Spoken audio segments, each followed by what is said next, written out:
Nigeria.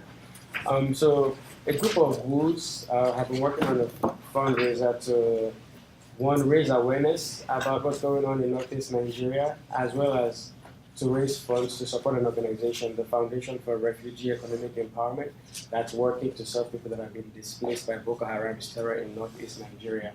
And given that a key piece of what the campaign is trying to achieve is to actually shed light on the issue, one of our strategies is to bring people to come and speak to us. And on that note, we're very thankful to Ken Sofer, Wodiwo alum, for taking the time back to come back and speak to us, because he is now working close to the issue and has been to the region and can speak to things that go beyond what we read online. So at this point, I'll turn it over to Ken Sofer. First off, thank you so much, Lottie, and for everyone for organizing this. I think this is such a great campaign, and it's really valuable that you're helping raise attention to this issue. I'll talk about why I think that this issue deserves more of our attention than we're getting. Second, thanks to everyone for coming today. I know that a no lunch timer is a big ask for people, so I think it speaks to kind of the value that you are interested in this cause, and this is a really important issue. I'm going to come speak about this crisis. This is a humanitarian and displacement crisis we're seeing in Nigeria, and I don't think it gets nearly enough attention. I think most humanitarian crises don't get enough attention, but I think this one particularly so, partly for its size and scale, but also partly because of Nigeria's importance. And I think it has huge implications for the direction of what is going to be one of the most important countries on the planet this century. And if we're not paying attention to how we're handling this crisis right now, we're going to have a lot of problems with one of the biggest countries on the planet moving forward. Part of the reason I'm here is I work for an organization called the International Rescue Committee. We're a humanitarian aid organization primarily focused on displaced people. And we do a lot of work in Nigeria in the Northeast. So I actually went to Nigeria last month to see some of our work there on the ground. I went to where those three yellow stars are, Maiduguri, Konduga, and Monguno, which are all in Borno State, which is the very northeast corner of the country in the Lake Chad Basin. That's really the kind of front line of the conflict. That's kind of where Boko Haram is most active. Most of this conflict is taking place in three states, Borno, Adamawa, and Yobe states. At this point, most of the conflict is in Borno State, and so that's where we were on the ground. We have been involved in Nigeria since about 2012. We have about almost 700 staff that are on the ground there. We run 6 field offices in the Northeast, as well as a headquarters in Abuja in the capital, in the center of the country. About 95% of our staff are Nigerians. Mostly they're coming from the south up to the Northeast to kind of help with the work that's going there. So I got to see kind of firsthand some of our work on the ground, as well as the displacement crisis first close up. Before I kind of get into the kind of current humanitarian crisis, I just want to talk a little bit about the context this is taking place in. This is a kind of armed conflict between the Nigerian government and state and Boko Haram, which is a ISIS-affiliated terrorist group and insurgency. This is a conflict which has been raging for about 8 years, but it really escalated in 2013, 2014. And that's really when this conflict started displacing large numbers of people. You can see on the map where Boko Haram's most of their attacks have been. Most of it has been in that northeast area. They've launched some attacks in Abuja, but most of it has been in Borno State, Adamawa, and Yobe, which are all in that kind of northeast area. And this is, I think, like most insurgencies, it takes place within this larger context of a development crisis, of a kind of inequality crisis. Despite Nigeria's immense oil wealth, Nigeria's northeast has really been kind of faced a history of marginalization and chronic underdevelopment. Their poverty, illiteracy, and youth unemployment rates are all higher than the rest of the country. And there's a kind of real lack of investment to address these inequalities. And that's contributed to why Boko Haram has been able to gain support and develop some of that momentum. And Boko Haram, as an Islamic extremist organization, is taking advantage of some of the tensions that exist between the kind of Muslim majority north and the Christian majority south. That's really not, I don't think the heart of the conflict is a sectarian issue, but it's certainly taking advantage of some of the sectarian tensions that are there. Boko Haram at one point held a lot of the country's northeast. It held a lot of territory in Borno State, Adamawa, and Yobe. At this point, the Nigerian government has really taken back control over most of the territory, but that doesn't mean the threat from Boko Haram has really gone away. Boko Haram has killed about somewhere between 15,000 and 20,000 people over the course of this conflict. So it's a very deadly organization. And even some of the areas that are quote unquote safe, they're still able to launch attacks. Just last week, they killed 50 people at a bombing at a mosque in Adamawa, which is theoretically one of the safer places in the country. So they're still a very deadly organization. And I think that one of the concerns I have is that people are going to look at a map of Boko Haram's territorial control and say, oh yeah, they're getting weaker because they have lost territory, and thus they're less dangerous. But that's not really correlated that well. They've lost territory, but they're still a very, very deadly organization. One of the things that's really overwhelming about this crisis is just the sheer scale that we're talking about. 1.8 million people have been displaced internally, and then another 200,000 people have been displaced externally as refugees into neighboring countries. For comparison, Syria has displaced about 6 million people, so not quite at that same level, but this is one of the biggest displacement crises on the planet right now. And on top of that, there's about 8.5 million people in need of humanitarian aid. I see those numbers, and to be honest, it's kind of hard for me to process a number that large. But going there in person, it's really striking. I mean, we went to, I think, probably 8 refugee camps in a few cities over the course of a few days, and it's just overwhelming how many people there are. People are living kind of literally wherever they can. You go into places like Maiduguri, and which is the kind of capital of Borno State, and you have these huge plots of land which were set up for kind of new housing development for people that are just living there, and they basically just had to convert it all into refugee housing because there's just so many people. And you have a lot of places where host communities where people were maybe living, 5 people to one house, now have 10 or 15 people to that same amount of space. So a lot of the kind of local community has taken in a lot of internally displaced people, and you're just the sheer number of people you see on the ground is pretty overwhelming. This is also a crisis that, I think with a lot of crises we see, displacement is only part of the issue, and displacement breeds other crises. And Nigeria is a really good example of that, where this is a crisis of crises. And probably the biggest place we're seeing that is in terms of food. Northern Nigeria, particularly Borno State, is a really agricultural community. This is most of the folks that I met in the area, they are farmers or they're work with livestock.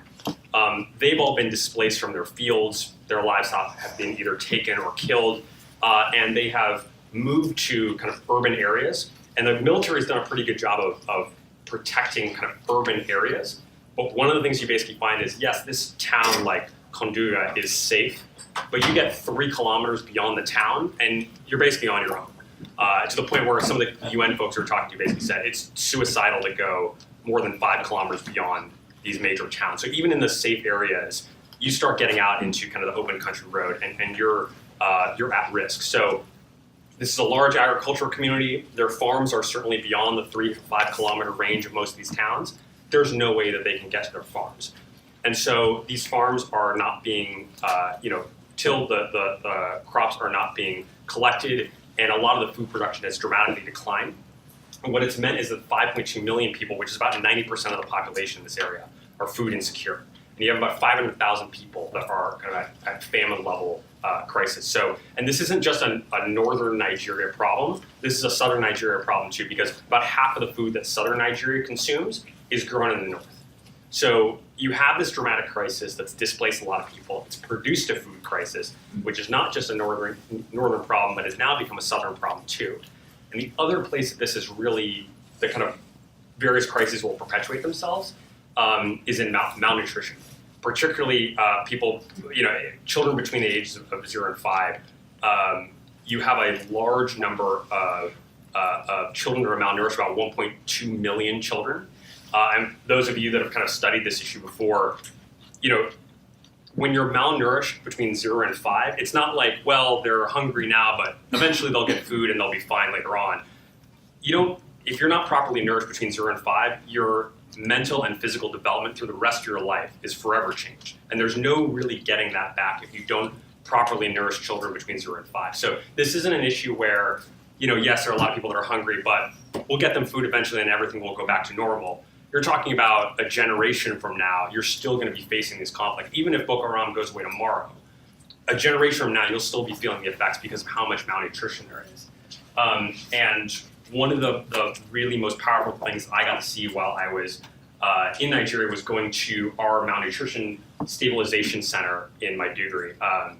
We run a kind of a small clinic in kind of basically a series of tents. It's about 40 or 50 beds there. And every day it's full to the brim.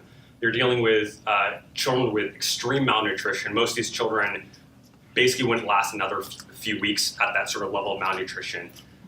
You go in and obviously the children are very gaunt, they're very skinny, they don't move, they don't smile, they don't really react to anything around them because they just don't have the physical energy because they're just not getting enough calories. And basically they spend, we're only able to keep them for 10 days, but over the course of 10 days, the doctors there provide them with the sort of proper nutrition they need. And by the end, I mean, it's really amazing, just 10 days of proper nutrition, what that does to a child. By the end, these children have chubby cheeks and are smiling and laughing and playing, and they're very normal looking children from just that proper nutrition over the course of 10 days, just that intervention that's necessary. And about 95% of the children that we're getting at this nutrition stabilization center are not relapsing back into kind of a malnutrition state. So that's really critical. That photo at the bottom right, that's me with the two doctors that run the clinic, and they're just absolute heroes for the work they're doing there. And I think it speaks to sort of the human toll this is taking. And you kind of see like these are a lot of lives that if you're not investing now, again, their long-term outcomes are going to be forever changed by what we're doing right now. So this isn't something that you can just fix later on with proper nutrition. You need to start fixing this right now. And it speaks, I think, probably to me the biggest issue at the heart of the crisis, which is actually about children. I think much more than most of the other displacement crises we're seeing, Nigeria's displacement crisis is a story about children. About 56% of the 2 million people that have been displaced are children, and you have about 2.9 million children that are out of school. And we're talking again about the future of the country that's really at stake. So I'll give you an example of the sort of underinvestment in education. And I'll say that, I think a lot of humanitarian environments, people think of education as being a sort of luxury that, people need shelter and food and water. And we'll try to give them education if we can, but that's really not going to be our main focus, right? Because we need to get people to survive. But I would again argue that because of how many people displaced our children, and because when we're starting to talk about from a malnutrition and an education perspective, this is really the sort of future of this region is at stake in how we're treating these children right now. I think that education can't be seen as a luxury in this environment. That's why I'm really glad that the kind of BeFREE campaign, one of the big focuses is on education. I'll tell a small anecdote about one of the, what we saw at some of the camps when I was there. Some of these photos, the photos on the left are from a camp we were at in Maiduguri ironically called the Teachers Village Camp. It's one of the largest camps that's in the city there. There are about 8,000 children that are in that camp, and there's one UNICEF school for them. And so we go to the school and we're talking to the staff, and they say they teach about 3,000 of the 8,000 kids. So that's already a pretty bad start at the start. They say they have 68 teachers, and on a good day, about 20 show up. And we're looking around at the camp, and based on the numbers that they gave us, and based on what we saw, they're probably teaching about 800 kids a day, which is better than zero, but that's 10% of the number of kids that are at that camp. And this is one of the better camps in terms of the amount of education that's being afforded to displaced children. So again, 3 hours of education, for 1/10 of the children that are there, we're talking about a potential lost generation for this country. And I'll just say that I think there's the kind of larger trajectory of Nigeria is really at stake in how we address this conflict for 3 reasons. One, this is a country that has only recently transitioned from kind of military rule to democratic rule. They transitioned in 1999. And so countries that are relatively young democracies, I think in these moments of crisis have a real risk of relapsing. And so I think that the future of Nigeria's democracy is really going to hinge on how well we address this crisis. I think that's one issue. 2, this is not, a Yemen or even a Myanmar. This is a G20 country. This is a country with a GDP of $405 billion. This is one of the most important economies, not just in Africa, but in the world. the displacement crisis has been a huge drag on Nigeria's economy and will be for the considerable future, especially when you think about the sort of human capital that's being lost in terms of malnutrition and education for so many children in the country's northeast. You have a chronically underdeveloped area that is going to keep growing well behind the rest of the country, and it's going to be a drag on the entire country. So that's one piece. And then 3 is thinking about where Nigeria is not just going to be right now, but where they're going to be in 2050. Nigeria right now is about 186 million people. It's the 7th biggest country on the planet. By 2050, it'll have 410 million people. It'll be the 3rd biggest country on the planet. So this is not some random backwater country. This is one of the biggest populations on the planet, whose trajectory is really at stake here. By 2050, 1 out of every 10 children born on the planet will be born in Nigeria.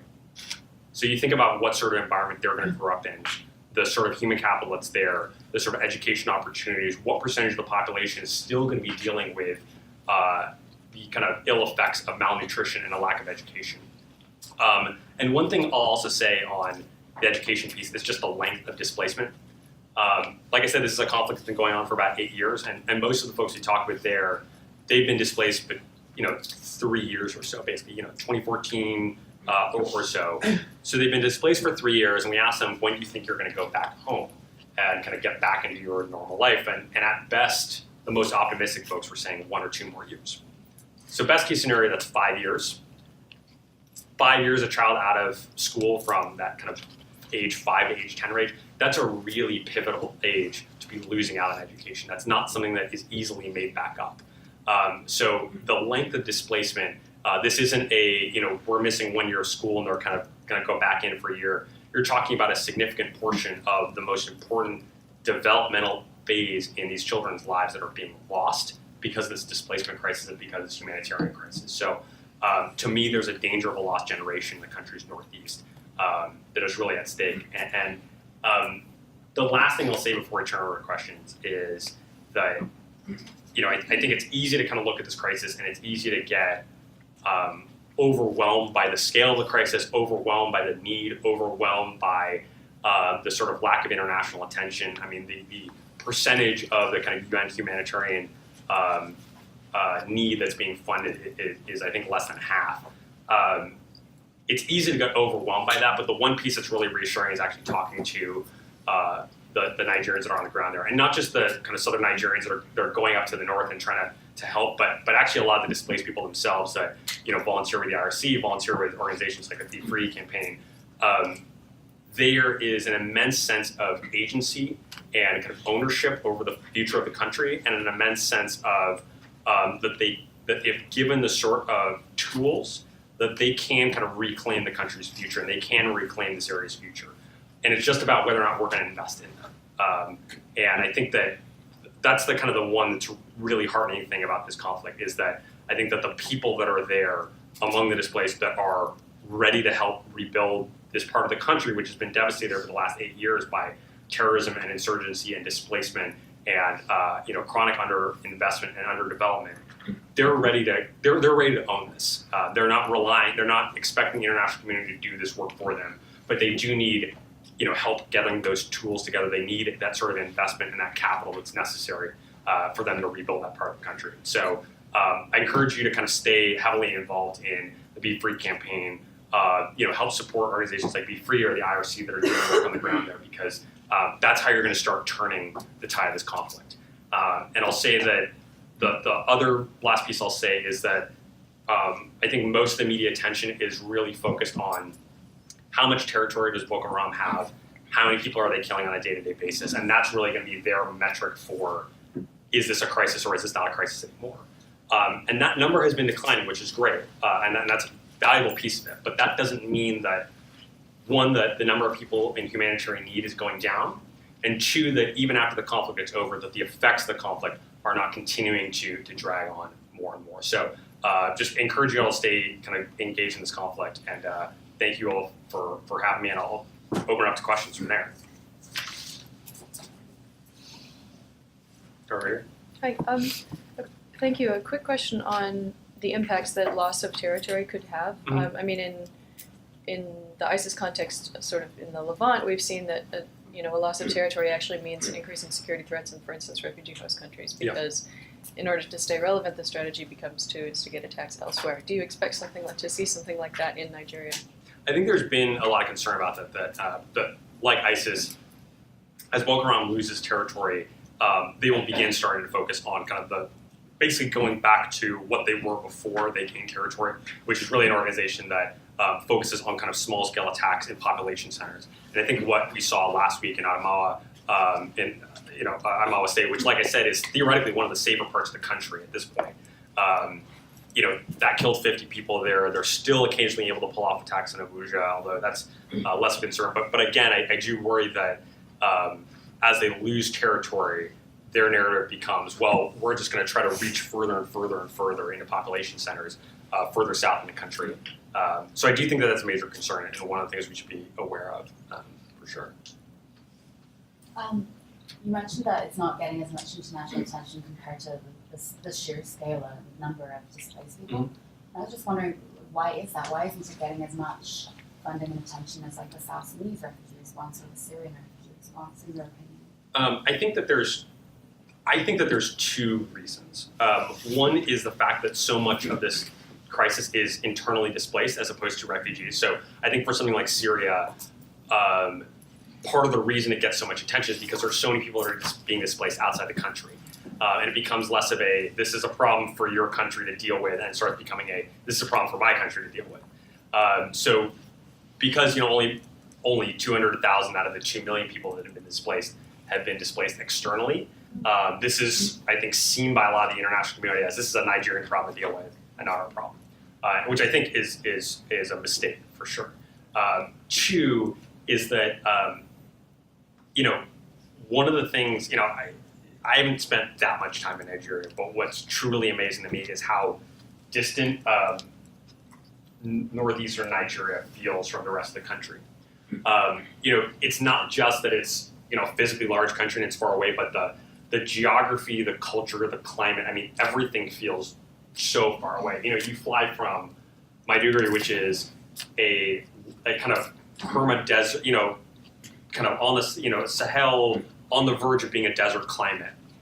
And you compare that to Abuja, which is a very lush and green environment. The level of development is dramatically different. You wander around Abuja and you understand, this is a G20 country. This is a country that does have large numbers of the population which are educated, and there is a lot of money in this country. But you don't feel that at all in the country's northeast. And I think that, from talking to a lot of the Nigerian staff that are there, most of them are coming from southern Nigeria, from Lagos, from Abuja, going up to the northeast. And you talk to most of them, and they've never been up there before. Most of the folks from kind of central and southern Nigeria have never been to this part of the country, and they have no reason to go. It's incredibly underdeveloped, and so I think for most of the people that are only spending time in Abuja or in Lagos, which the economic and political capital of the country, this conflict seems so far away and doesn't seem to really affect the rest of the country. And so again, I would push back on that, in particular from a food perspective, where I do think that it's having a significant impact on food prices throughout the rest of the country. I also think that when you have a kind of whole region of the country that is so far behind from an economic and education and a food security perspective, I do think it provides a drag on the rest of the country. But I think that's part of the other reason. It's just that most people aren't spending time in that country's northeast. They're spending time in the country's south, and so they're feeling like Nigeria is this fairly is a developed and rising economy, and this isn't this huge dramatic crisis that they're seeing in a way that it affects all of Syria or all of South Sudan, where there's this kind of more pervasive element to the conflict. And we're waiting for a question. Yeah. Could you talk a little bit more about what you see as the political and security solution, for lack of better terminology? Yeah. This is a place I thought was really interesting. So the government narrative has really been, we are stamping out terrorism and we're going to go in and we're resecuring the country. And that has been true to a large extent, but not nearly as true as I think they make it out to be.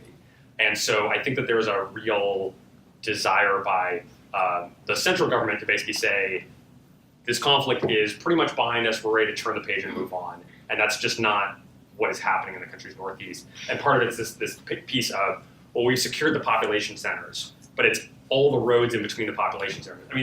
One of the Konduga, you can't drive there on by car. You had to take a helicopter there because the roads between Maiduguri and Konduga, which Konduga is the kind of furthest north star there.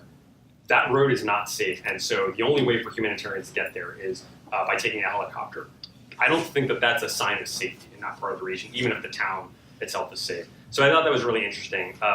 What was really fascinating was the percentage of the humanitarian community and UN folks that were there that basically said, we actually think that there's a kind of core Boko Haram, which are terrorists that you just need to defeat, but the kind of second and third layers of Boko Haram support, these are most people that are fed up with the central government and fed up with underdevelopment, which is probably true to some extent, but I was surprised what percentage of Boko Haram, their kind of humanitarian community basically says, we need to engage these folks and we need to come to some sort of returning them back into the fold, post-IRA, Ireland sort of response, which is surprising me because that's very different than how the central government views them, which is these people are terrorists and need to be dealt with as terrorists. One of the other pieces which I don't think is really getting discussed enough, and I don't think that we have a good answer for, is the entire premise of the humanitarian community's response and the UN response and the central government's response has been, we want to resecure northeast Nigeria and basically allow people to return to their lives before the conflict, which means return to a largely agrarian community, return to a community where most of the people live in are rural and live on farms, and that's the main source of economic productivity. But right now, everyone basically lives in these towns because most of the people have been displaced, and this is the kind of the places that are safe are these towns. And I think the question is, are we actually ever going to go back to what we had before the conflict? Is this ever going to be a mostly rural, mostly agrarian community ever again? And I don't actually know that that's true, but that's the assumption that everyone's pretty much making.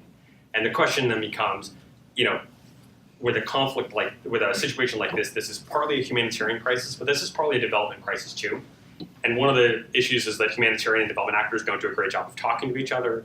The funding streams aren't really well aligned, and so you have humanitarians that are not really thinking in a development context, development folks that are not really thinking in a humanitarian conflict context.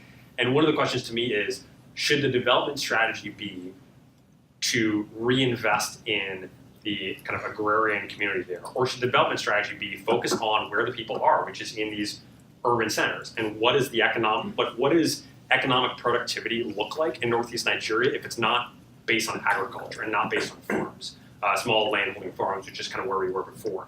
And I don't think anyone has really come up with a good answer on that. But that to me is kind of at the heart of the sort of long-term question. And I'm not sure that you really solve the development issues at play if you just try to return to the status quo ante and just say, we're just trying to get people back to where they were before, because I don't think that was working for a lot of people in northeast Nigeria before. Thank you. Can you please speak to the impact of the conflict on women? Yeah. The impact of the conflict has been, I think women have borne the brunt of the conflict in many ways, from a few different perspectives. One, this, when you are going around to a lot of refugee camps, I was really blown away by just how few men there were. You had a lot of orphans and you had a lot of single mothers with their children, and you saw a handful of men, but really not that many men, which is surprising to me. So you have a lot of women that have been basically placed in a context where they have to figure out how do we provide for the family members, and I think this is really playing out in the malnutrition context in particular. At the Malnutrition Stabilization Center, you talk to a few of the women, and part of the reason that the children are not being fed properly is because they've lost the breadwinner of the house. We talked to one woman who was pregnant with the family's fifth child when her husband was abducted and killed by Boko Haram, and they've then lost their primary breadwinner. They have now no source of income to the family, and she's trying to feed 5 very young children. So that's one piece of it, of sort of women having to take on greater of an economic burden.